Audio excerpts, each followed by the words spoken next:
Primeiramente, antes de dar o bom dia, eu quero fazer diferente. Eu quero que vocês deem um bom dia, a sorte que tiver, para a gente mudar a atmosfera da nossa conversa hoje. Vamos lá, 1, 2, 3. Bom dia! Muito bem, é isso aí. A gente tem que ir com esse sentimento, né? Foi um ano de muitas conquistas, muitos desafios, e a gente tem que terminar desse jeito, com um bom dia forte. Então, mais uma vez, estou aqui agradecido por essa oportunidade, né, de compartilhar com vocês as reflexões. E essa época do ano é uma época natural a gente fazer isso, né? A gente para um pouquinho do nosso dia, um pouquinho daquele... acha um tempo para refletir como foi um ano. E isso é muito importante a gente fazer para saber se a gente está no caminho certo. A gente está aqui toda semana, está estudando, está buscando. A vida dá oportunidades da gente colocar em prática, mas a gente precisa refletir. Será que estou fazendo certo? E uma sugestão que eu dou para todos, que eu tenho esse hábito já há um tempo, é de resumir meu ano. Eu tento resumir mês a mês de janeiro. O que foi que aconteceu em janeiro? O que aconteceu em fevereiro?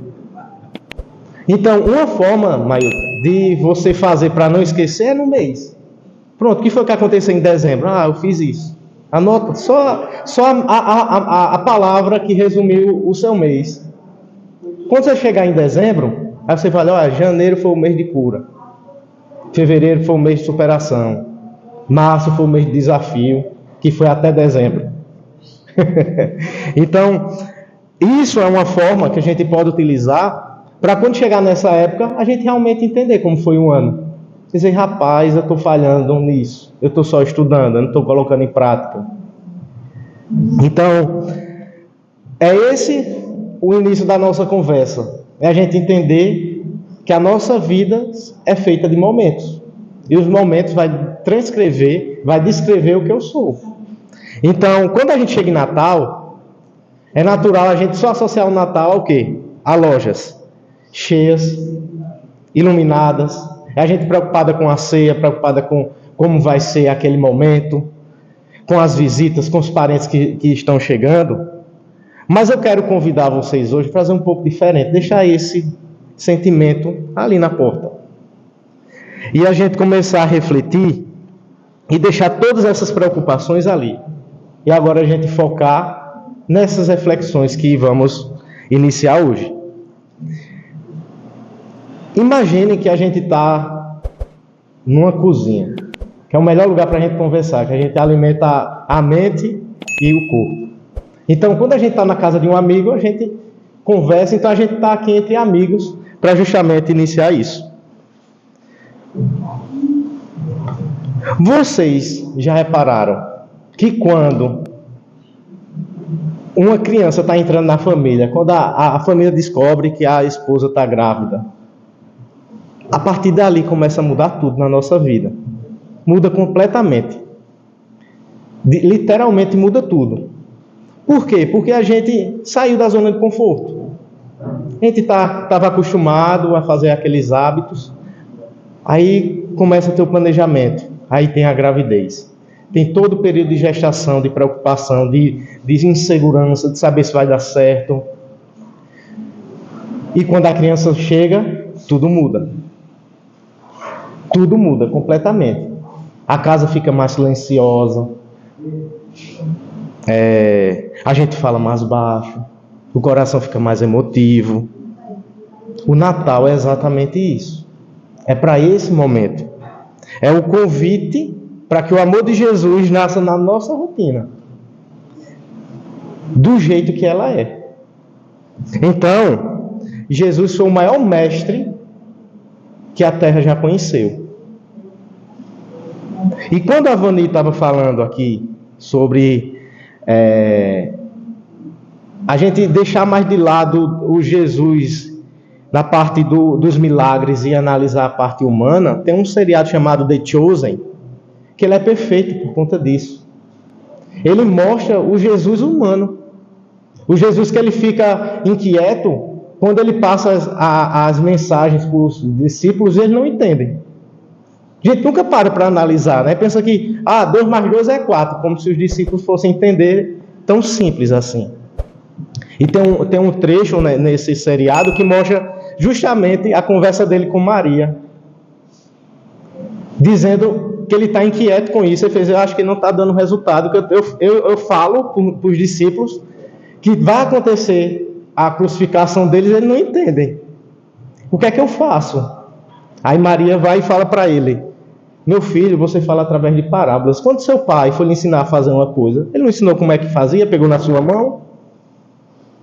Então, o que é que está querendo mostrar para nós? Que Jesus é humano, ele foi humano. Tem momentos que ele se isola porque ele está com os problemas das situações. Veja a responsabilidade que é você guiar uma humanidade. Não ia ser diferente para ele também, não. Ele teria os problemas que a gente tem. A questão é como resolve eles. Aí é totalmente diferente. Quando ele precisava ser duro, ele era duro. Quando ele precisava ser brando, ele era brando. Então, esse seriado The Chosen, ele deixa muito claro isso. Que é o Jesus ali, ó, que está próximo. Que ele se aborrece, mas ele se aborrece de uma maneira diferente, sem julgamento. Então, ele veio com esse propósito, mas ele não nasceu em palácio. Ele não nasceu cercado de luxo e nem de riqueza material. Onde foi que ele nasceu? Nasceu numa manjedoura, num local simples, com cheiro de capim, com cheiro de animal, num chão batido. E isso aí não é por acaso, não. Absolutamente não é por acaso. Pense comigo uma coisa simples do nosso dia a dia.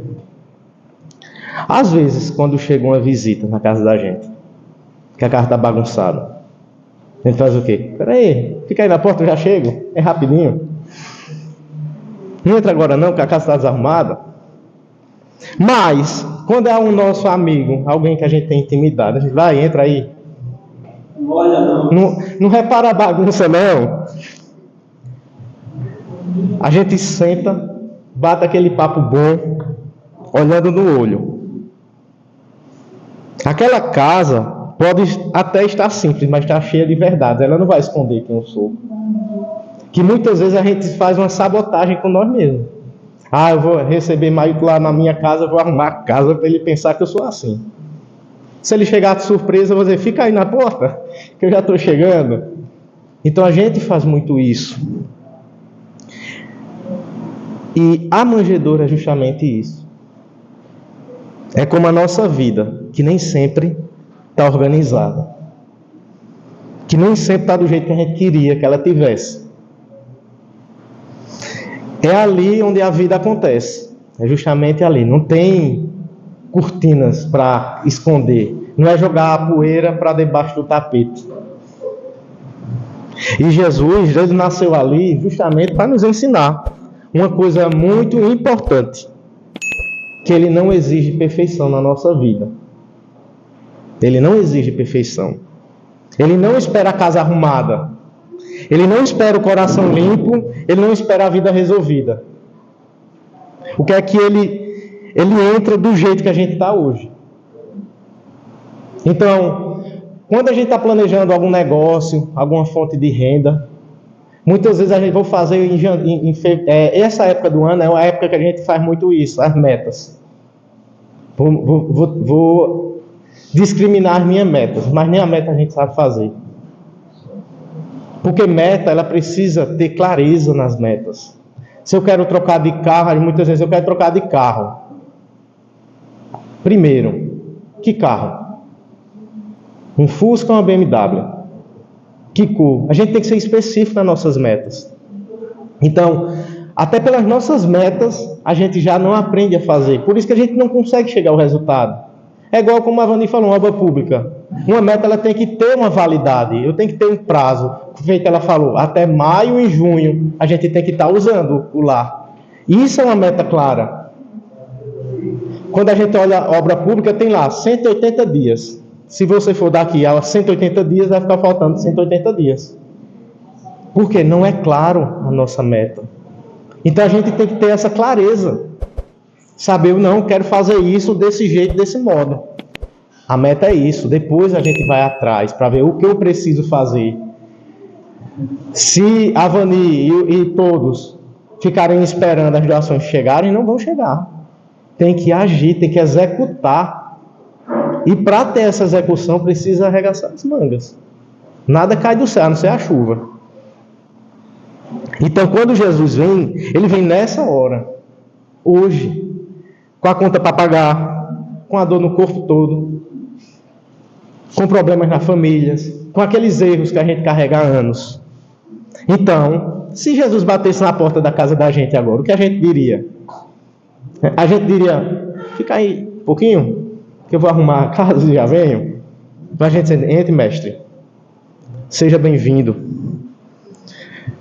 Uma coisa importante que a gente precisa entender é que Jesus, ele não se incomoda com a bagunça. Por quê? Porque ele veio justamente para ajudar a arrumar.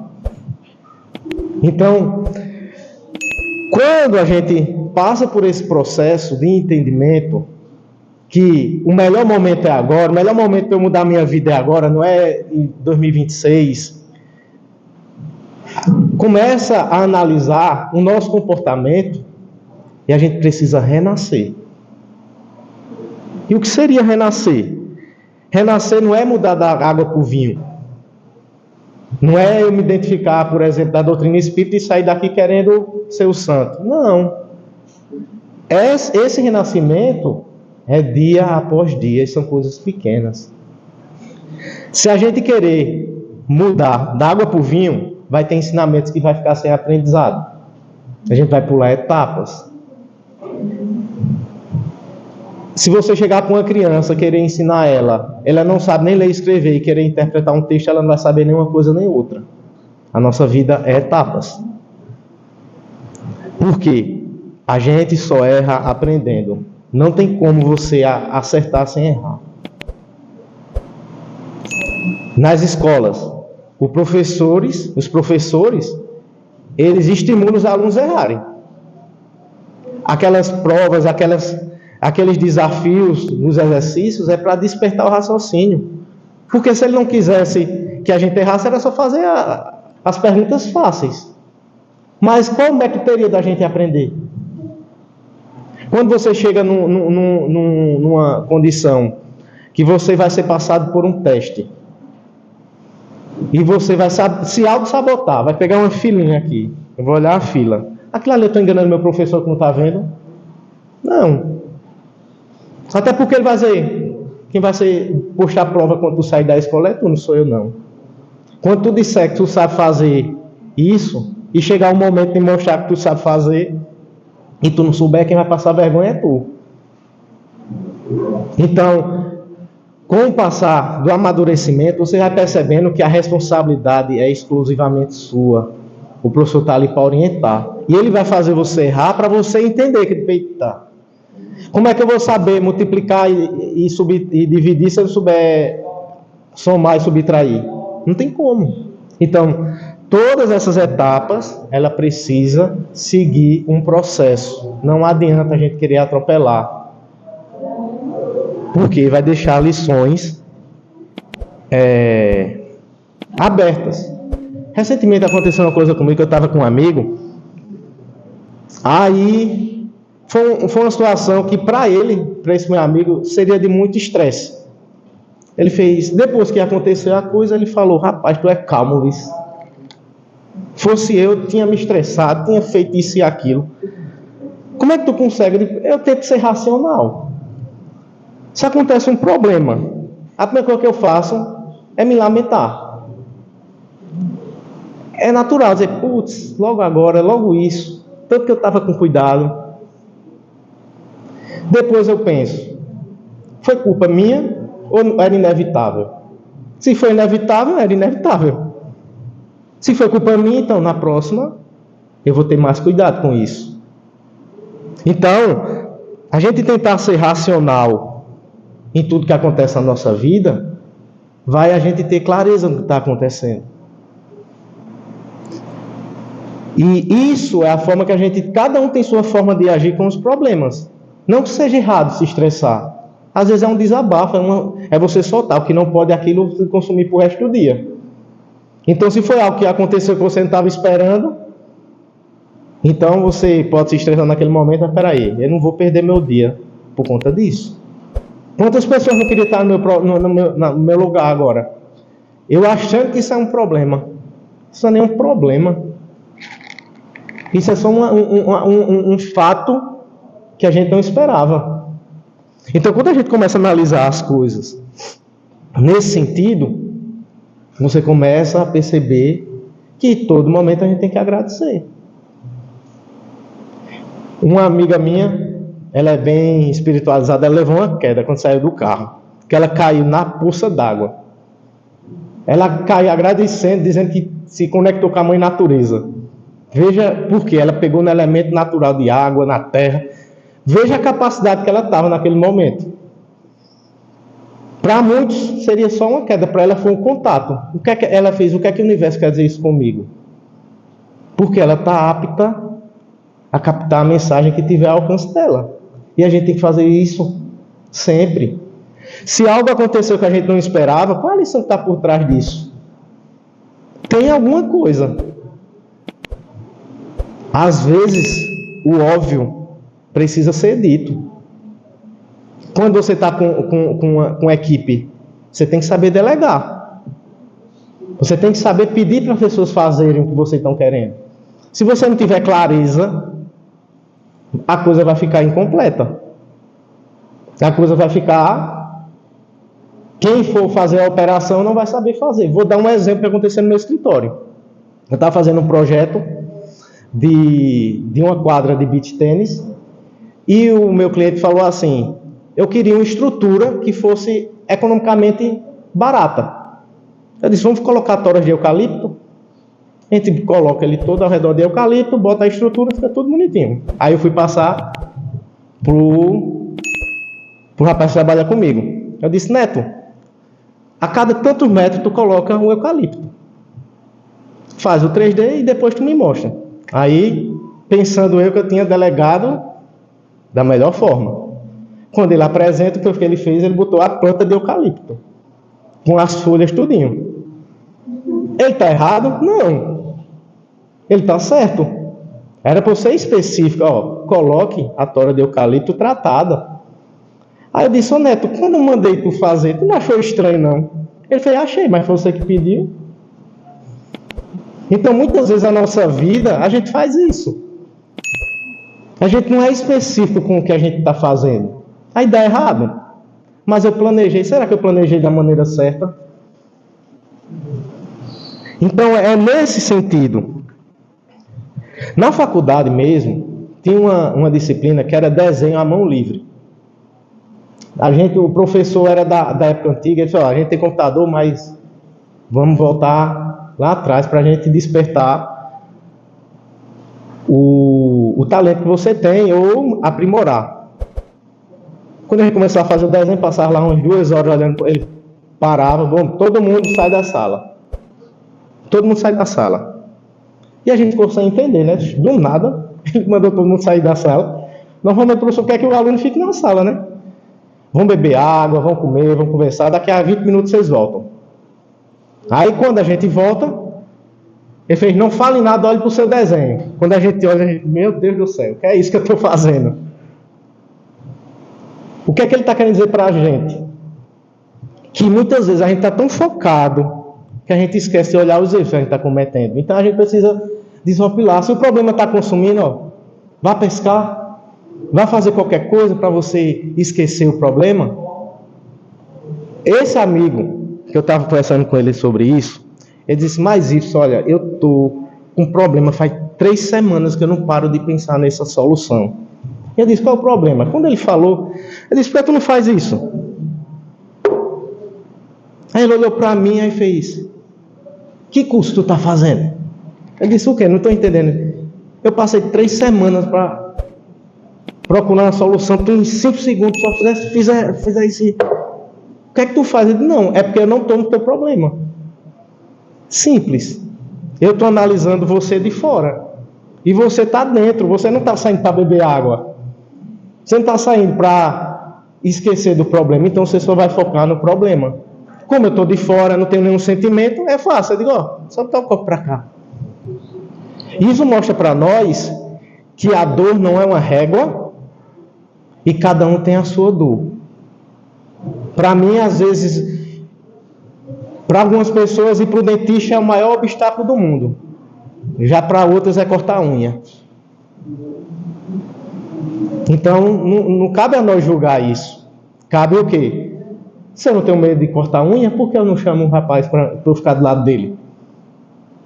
Então, a vida é feita desse renascimento. Isso é um renascimento. O ideal é que todo dia morra um Iveson, morra uma pessoa para nascer outra. Se a gente for refletir como foi um ano, a gente vai ver isso nitidamente. Quantas curas de comportamento a gente não tem durante o ano? Por quê? Porque a gente está apto. Para algumas pessoas, o problema é uma doença. Para outras é um processo de cura. Que lado eu estou olhando? Eu sou do lado que está doente ou que está me curando? Isso faz diferença. Quando você analisa o seu problema como um aprendizado, quando você analisa a sua dor como um processo de cura, sua vida se transforma. Porque você começa a perceber que tudo tem uma lição por trás. Não é o porquê das coisas, é o para quê das coisas. Para que aquilo está acontecendo na minha vida? Qual é o ensinamento que ele está querendo dizer que eu não estou compreendendo? Então, essa mudança simples começa no nosso comportamento, de você respirar fundo quando você queria dar um grito. Quando você está renascendo, outro exemplo, é quando você está reformando sua casa, agora morando dentro dela. É muito bom quando a gente reforma uma casa que a gente não mora na casa. Mas quando a gente reforma a casa que a gente está dentro dela, e aí? E o que seria isso? Seria a nossa mudança. Não é fácil. A gente vai ter que ter bagunça aí. Na época da pandemia, tem um palestrante, Dr. Paulo César Frutuoso, ele é médico e palestrante lá do Centro Espírita Frei Luís, no Rio de Janeiro. Ele fez uma relação da pandemia com a reforma que eu achei muito interessante. Ele dizendo, a pandemia é uma reforma que a gente está fazendo. Está uma bagunça. Está tudo bagunçado. Mas ela vai, uma hora a gente vai concluir a reforma. E se a gente for analisar, botar na prática isso que a gente está refletindo agora, com a pandemia mesmo. Quantas pessoas não se transformou depois da pandemia? A tecnologia. Hoje a gente consegue se conectar com o mundo com muito mais facilidade. A gente consegue... Quantas famílias não foram reaproximadas? Foram transformadas porque não podia sair de casa. E o pai não tinha condições de ver o filho porque ia trabalhar. Perdia o crescimento do filho. E quantas famílias, quantos pais e mães não perceberam que é melhor estar próximo da família? Então, tudo na nossa vida tem um lado bom e o lado que a gente pode não ser tão bom assim. Cabe a quê? Cabe a nós analisar da forma que nos convém. Eu sempre falo, todo mundo tem problema. Do mais simples ao presidente dos Estados Unidos. Todo mundo tem problema. Agora, o que é que eu faço com ele? Aí isso vai dizer muito sobre o que eu sou. Renascer por dentro é como justamente isso, reformar essa casa morando dentro dela. E eu falo por mim. Nesse ano de 2025 foi um ano muito transformador para mim. Eu passei por um processo de cura, que era um dos maiores traumas meus, era passar por procedimento cirúrgico. E quando eu me deparei com isso, eu tentei trabalhar a minha mente para dizer, não, eu estou me curando. Eu não estou doente. E isso eu digo a vocês, faz toda a diferença. Você perde o medo de tudo. Aquela insegurança é transformada em esperança. E quando você olha para trás, eu disse, eu sou outro Wilson. Eu renasci ali. E não há momento melhor do que a gente renascer agora. E a vida, ela sempre vai dando oportunidades para isso. O problema é que às vezes eu não enxergo. Às vezes eu finjo não ver. Porque no auge da dor que eu tive vergonha de pedir ajuda à espiritualidade. Porque se eu tivesse a capacidade de ver os mentores, eu ia ficar envergonhado, porque eu já saberia a resposta. Meu filho, eu tentei me ensinar pelo amor. Faz anos que eu dei intuições, mensagens, e você fingia não ver. Então eu me senti envergonhado.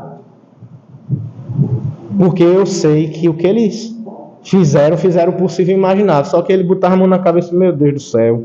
Ele não entendeu ainda. Mas a vida é assim. Tem várias formas da gente aprender com as situações. Muitas vezes a gente só vai aprender na dor. E é natural e não há mal nenhum nisso. Muito pelo contrário. É transformador. É aquele, vai agora ou não vai? Não tem mais o que voltar. A gente poderia aprender sorrindo com os problemas da vida, mas a gente só aprende chorando. Justamente por isso. Porque a gente ainda não está preparado para encarar algumas situações. Por mais que a gente estude, por mais que a gente busque, vai ter situações que a gente vai se deparar e vai se sentir sem rumo. É igual entregar tem um filme chamado Piratas do Caribe, que o pirata tem uma bússola que guia para onde ele quer ir. Não aponta para o norte, não, aponta para onde o maior desejo que ele tem. Se a gente tivesse uma bússola dessa, para onde ele ia levar? Será que ele ia ficar girando assim? Eu não sei para onde tu quer ir, vai ficar perdido. Muitas vezes a gente é assim.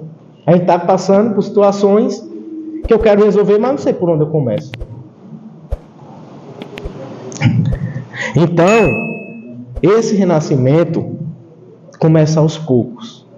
Começa com o pensamento hoje, com a palavra amanhã e com uma atitude diferente depois.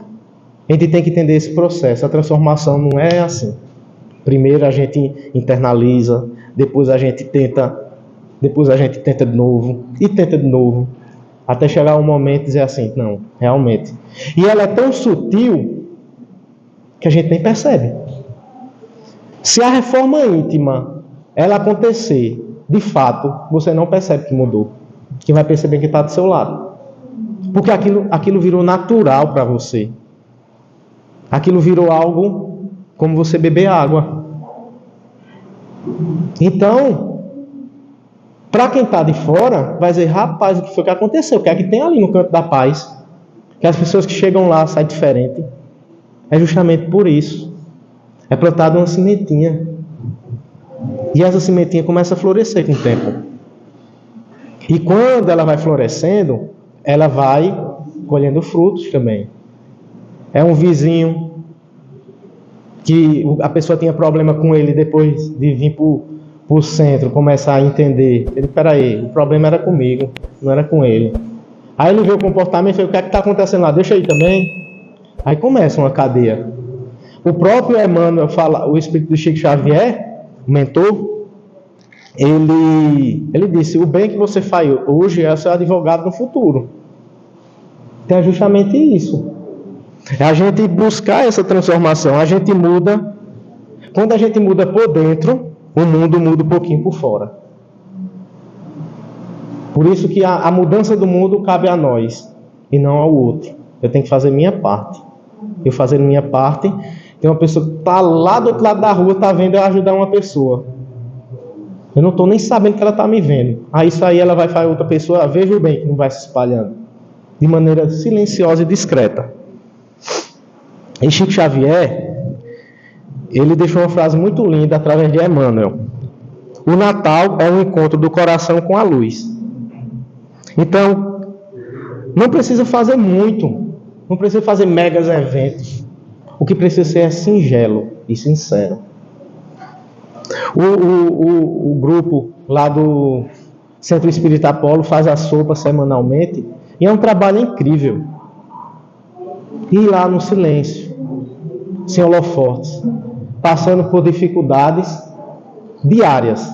Porque um serviço voluntário como esse não acontece só em um dia. A sopa daqui do Campo da Paz não só acontece, acho que é na sexta.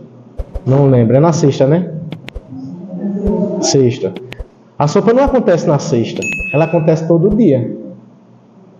Por quê? Tem um preparo, tem a preocupação do alimento. Então, esses trabalhos, é muito bonito a gente chegar aqui num sábado, está tudo perfeito. O som funcionando, a água cheia do bebedouro, o chão limpo. Mas isso não vem sozinho. Tem um ser humano ali por trás que tinha tempo para fazer qualquer outra coisa, mas não. Está cuidando do que é da gente, da nossa casa.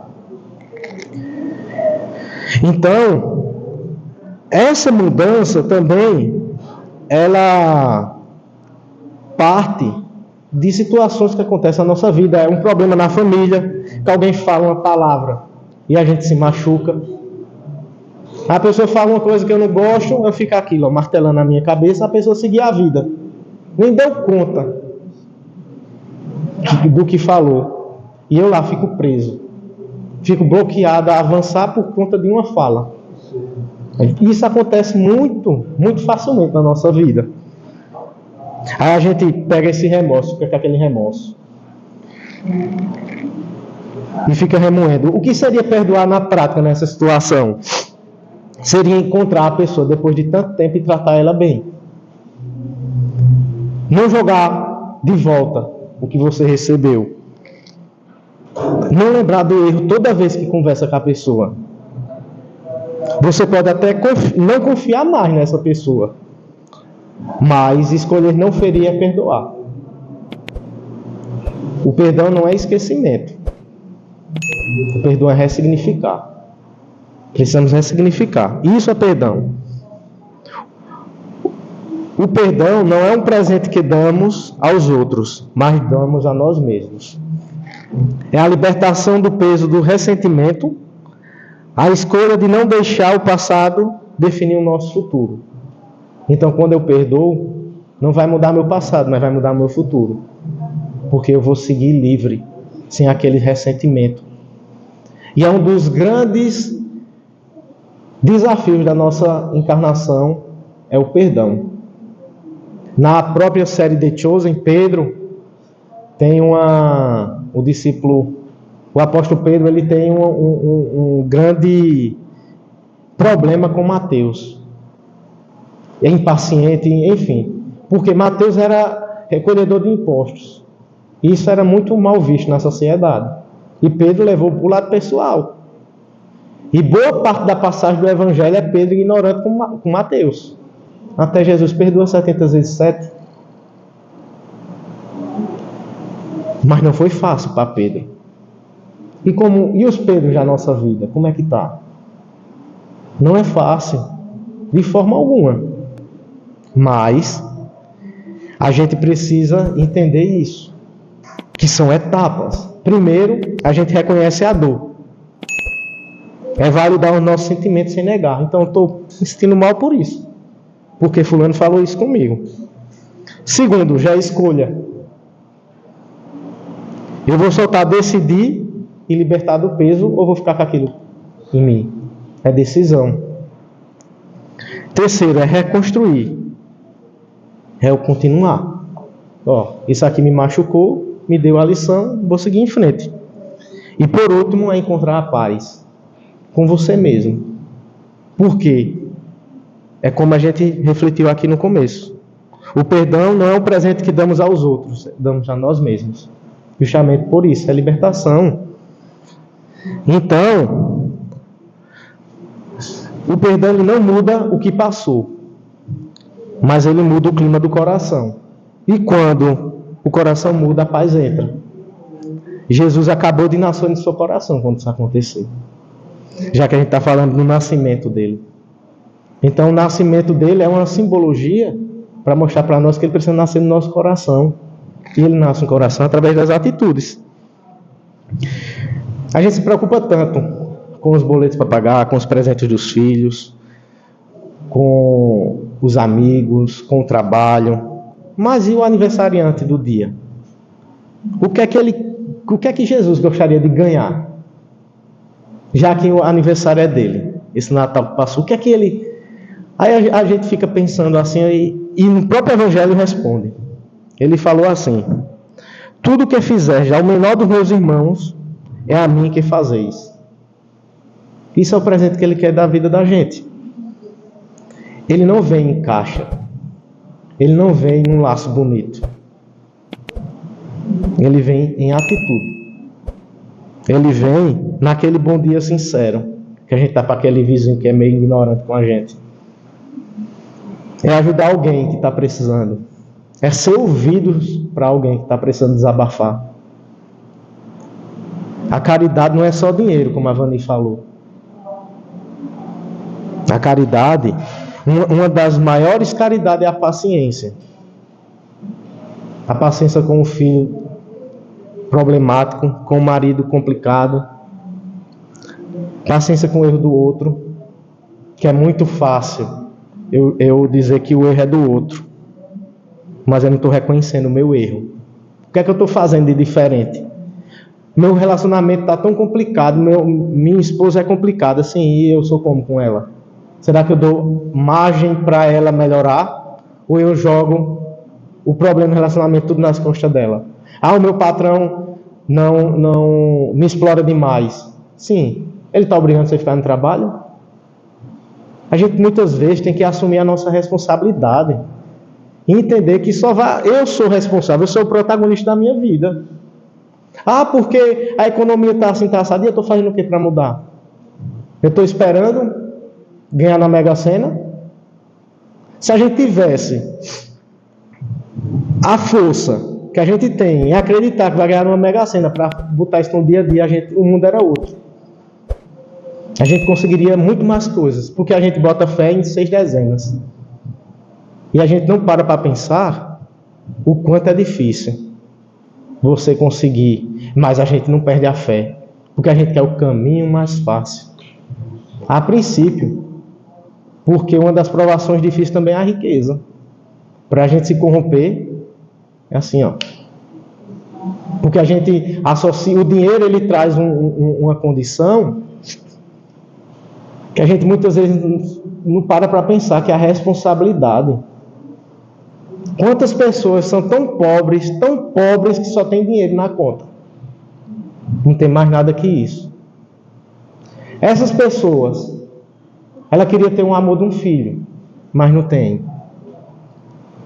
Ele trocaria esses milhões que está na conta dele para ter um amor do filho. E a gente tem que agradecer, porque a gente tem pessoas maravilhosas na nossa vida que valem mais que muitos milhões na conta. Então a riqueza está no que a gente é, no que a gente pode se transformar. Dinheiro é só um detalhe. É igual um time de futebol. Quando ele está no campeonato, ele não vai querer ganhar o troféu, não. Dinheiro tem que ser assim, é um troféu. Ele quer ganhar o campeonato. Ele quer mostrar que ele se esforçou e ganhou. O troféu é a consequência. Vai ficar só guardado lá. Mas a experiência de entender a superação, de ser campeão, aí não tem troféu no mundo que pague. Você saber que você está se esforçando, treinando diariamente, para quando chegar na final você fazer um bom jogo. A última coisa que você vai pensar é no troféu. Então a nossa vida é do mesmo jeito. A gente tem que focar naquilo que a gente sente bem, naquilo que a gente colocou como propósito na nossa vida. E muitas vezes, uma oração ela não precisa de palavras. O silêncio é a oração mais sincera que existe. Tem dor que não sabe falar, tem lágrimas que não saem, mas mesmo assim Deus entende. E quando a gente fala uma oração em silêncio, há uma semana atrás eu tive um conhecimento de um fato que aconteceu com um conhecido meu. Fazia anos que eu tinha visto ele. Ele não era muito próximo de mim, não, mas a gente tinha por conta dessa distância, ele era amigo de um amigo, enfim. Ele estava saindo de Goiás para ir para São Paulo, com a família dele. Infelizmente sofreu um acidente e morreu a esposa e o filho.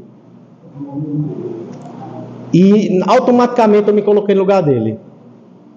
Porque isso poderia ter acontecido comigo, com qualquer um de nós. A idade dele acho que ele tem a mesma idade que a minha, a esposa e o filho, pronto. Eu me coloquei no lugar dele. E é indescritível o sentimento. Eu imagino o quanto ele não está precisando de auxílio nisso aí. No momento desse, a gente não tem que estar falando não, é só estar do lado. É só dizer assim, eu estou com você e pronto. Vamos embora. Porque é justamente isso, o silêncio é a melhor resposta muitas vezes. Imagina o Natal, como foi o dele.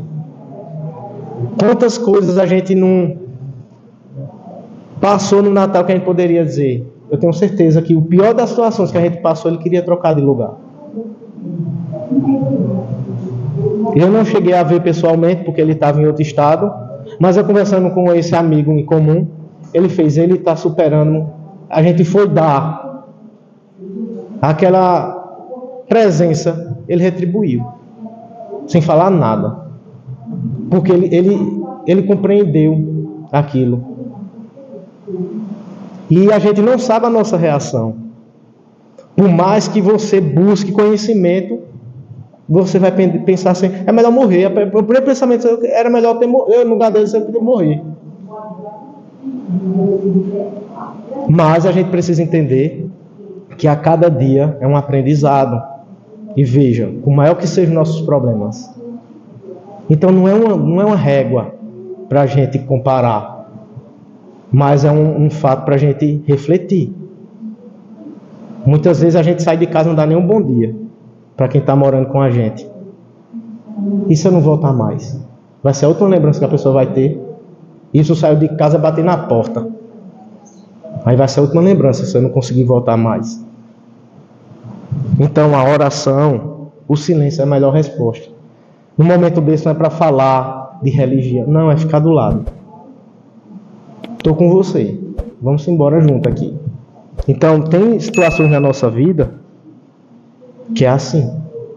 A gente não tem que falar não. É refletir, aguentar e encarar. Alguns podem estar pensando aqui, dizer assim, pronto, o Natal passou, mas a minha dor ainda está.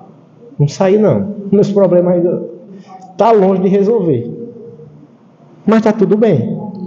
Jesus ele não prometeu vida fácil. Ele prometeu presença. É justamente essa companhia.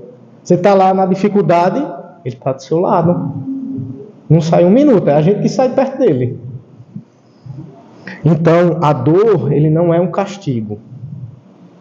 A dor não é um castigo, ela é um aprendizado. Às vezes, na dor que o amor aprende a nascer.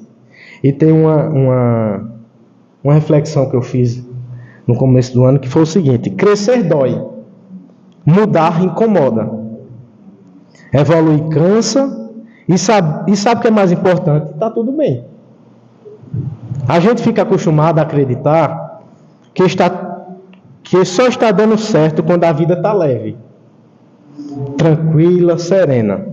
Mas o crescimento acontece nos dias difíceis e nas decisões incômodas, no silêncio que ninguém vê.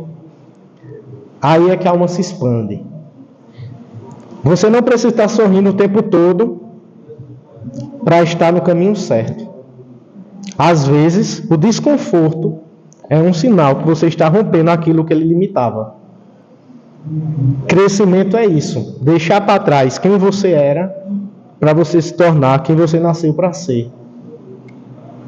Quando a gente entende que crescer dói, mas liberta, paramos de resistir e começamos a acolher o processo com mais leveza, mais fé e coragem. Se está doendo, é porque está se transformando. E está tudo bem. A dor vai passar. E quando ela passar, você que vai ficar transformado. Então a nossa vida é justamente isso. É amadurecimento. Que não tem a ver com idade, tem a ver com experiência. Quantas crianças que nascem aí não transformam a vida da família? E vejam só, se for por idade, muitos avós aprendem o valor do amor de um neto de um filho quando um neto nasce. E quanto tempo a criança tem para provocar isso? Em relação à idade. Então, é experiência. A gente sabe que estamos passando por experiência atual. Hoje, eu estou Iveson. Eu não sou Iveson. Eu sou um espírito imortal, como todos vocês. Que atualmente estou tendo essa experiência. Meu filho, com certeza, ele se brincar, com 2 anos tem mais maturidade que eu, em termos de espírito. Então não tem a ver com idade, é experiências. A experiência que faz a gente amadurecer. O mundo valoriza o amor que aparece. Jesus ensinou o amor que age em silêncio. Como assim? O amor de mãe que ora sozinha. Quando o próprio Chico falava, Emmanuel, né?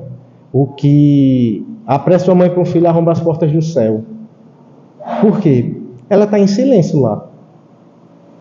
Mas ela é fervorosa. É a fé pura, de um amor mais puro que existe. E eu só consegui compreender realmente o amor de mãe quando eu fui pai. Por quê? Na gravidez, a mãe já é mãe no dia que ela descobre que está grávida. Já o pai na hora que nasce. Durante a gestação, não chega nem 1/3 de 1/5 da metade do sentimento que a mãe já tem com o filho. O pai é diferente. Não é a mesma intensidade. O pai só é pai quando vê o filho pela primeira vez. Então, como eu percebi que o amor de mãe já nasce ali, quando descobre que é mãe. E toda gestação, todo período de inseguranças, de incerteza, tem um benefício quando nasce. E eu vi a dedicação que uma mãe precisa ter com o filho. Aquele ser humano pequeno, incapaz de fazer nada, 100% dependente de alguém. Quantas noites as mães não ficaram sem dormir? Lá cansada, mas quando o bebê dava um sorriso, sumia. Aquele cansaço, aquela carga energética todinha desaparecia. A gente só sabe quando passa, ou quando vê o outro passar, mas não chega nem perto. Por isso que amor de mãe, só quem sabe que amor de mãe é mãe. O pai nunca vai saber. Vai chegar pertinho de compreender. Porque só quem sabe quem sente. Uma amiga minha, o filho dela sofreu um acidente, veio a desencarnar. E ela fez isso, o que é que eu faço? Eu disse, olha, o que quer que eu fale não vai ser suficiente. Primeiro, na época eu não era pai. Então, eu não sei o que é ter um filho. Segundo, se eu tivesse, você vai dizer, mas você não é mãe. Eu digo, então, procure mães que passaram pela mesma situação que você. Vai ser o mais próximo de você compreender o que o outro está sentindo. Então, é esse compartilhamento de experiência que faz a gente crescer. A gente não cresce sozinho. A gente precisa do coletivo. Não adianta eu me isolar no templo, ficar lá sozinho, meditando, me conectando com a natureza. Como é que eu vou evoluir a paciência se eu não vou ter ninguém para me provocar isso?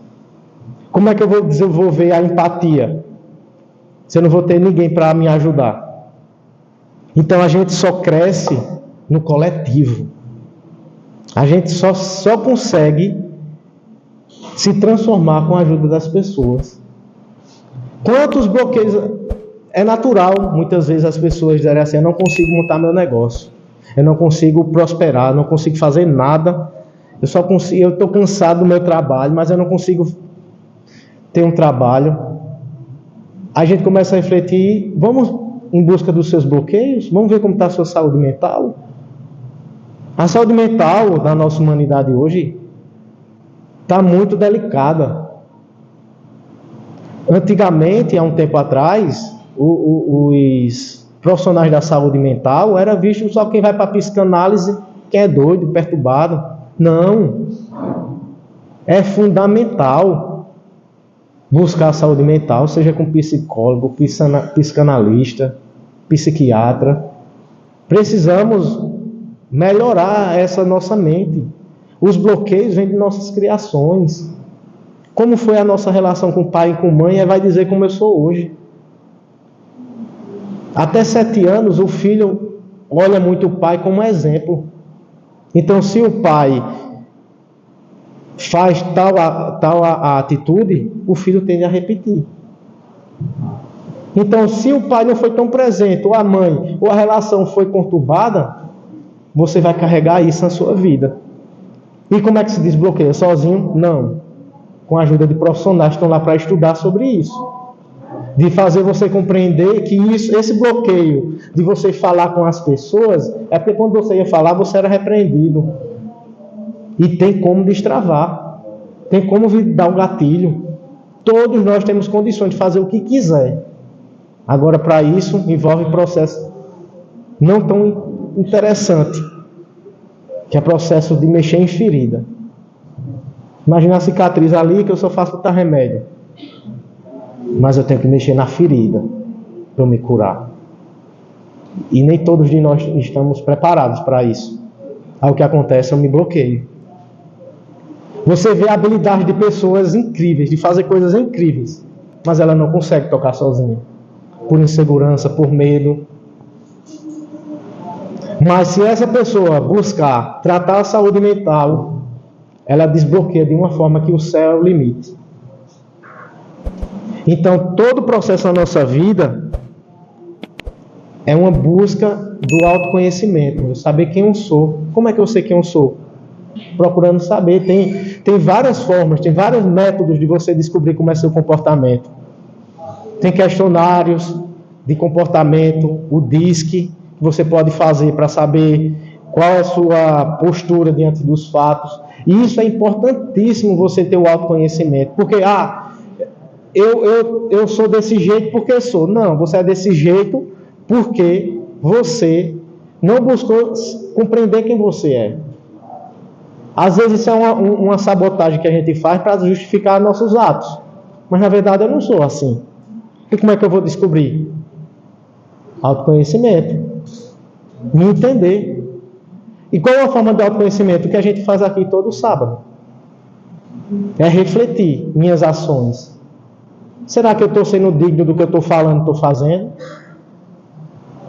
E o grande dilema do Espiritismo é que ela é uma doutrina que joga a responsabilidade para você, não é para o outro.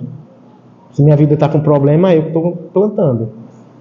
E nem todo mundo está preparado para isso.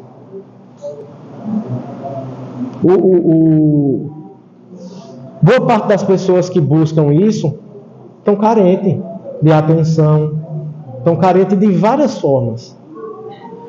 E cada pessoa que chega aqui, que é acolhido por todos os trabalhadores, um grande diferencial que eu enxergo aqui no Canto da Paz é que o acolhimento é coletivo. O acolhimento é com todo mundo. Quem chega não quer sair, não. Por quê? É um abraço coletivo que todo mundo recebe. Então, como eu falei, tem gente que afasta da espiritualidade porque acha que não é bom demais o bastante. Mas, como eu falei, Jesus ele não exigiu perfeição. Ele pediu o quê? Esforço. Se esforce. Cair acontece. O importante é levantar com mais humildade do que quando caiu. Toda vez que você escolhe o bem, algo se organiza dentro de você. O bem não volta sempre como a gente espera, mas ela volta em paz. Às vezes a gente quer plantar logo e colher. E não é assim que a vida funciona. A gente começa a colocar a semente lá e fica olhando. Faz 3 dias que eu não vejo ela nascer. Mas a gente tem que entender que tem um processo. Quando a gente faz o bem, ele volta como consciência tranquila, como sono leve, como força. Porque não tem coisa melhor do que você deitar a cabeça no travesseiro e saber que você não está prejudicando ninguém. Que tudo que você está fazendo está sendo bom para você e para o outro. E o Natal, ela não é uma data. O Natal é um comportamento que a gente precisa ter. Por quê? Por que é um comportamento? Porque a vida continua. O trânsito nas cidades vão continuar. As filas no banco vão continuar. O trabalho vai continuar. Agora, se Jesus nasceu no seu coração hoje, Ele quer morar o ano inteiro. E aqui ninguém é melhor do que ninguém. Estamos todos aprendendo. Uns pelo amor, outros pela dor. Outros estão caminhando, curtindo o passeio. Mas o que a gente precisa entender é que todos estamos no mesmo barco. Todos estão passando pelo mesmo processo, independente da situação. Tem uma luta interna nos nossos corações. É vencer o orgulho, é vencer a vaidade, é vencer o egoísmo. E para finalizar a reflexão, Jesus continua batendo na porta. Não da nossa casa, mas do nosso coração. E Ele espera que nesse Natal a gente diga para Ele assim: entre, mestre, me ajude a organizar essa bagunça. A casa é simples, mas o coração é sincero. E para finalizar com uma frase, seguir Jesus não é falar bonito, é viver simples.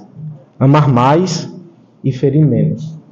Agradeço a presença de todos, que possamos sair com esse ciclo de 2025 renovado e esperançoso para que o próximo ano, 2026, seja repleto de conquistas, de superação. As dificuldades vão aparecer, mas a gente vai ter discernimento e a presença de Cristo na nossa vida para nos guiar e fazer com que a nossa vida fique mais leve. É fazer do limão a limonada. Bom dia a todos e até a próxima. Feliz ano novo para todo mundo.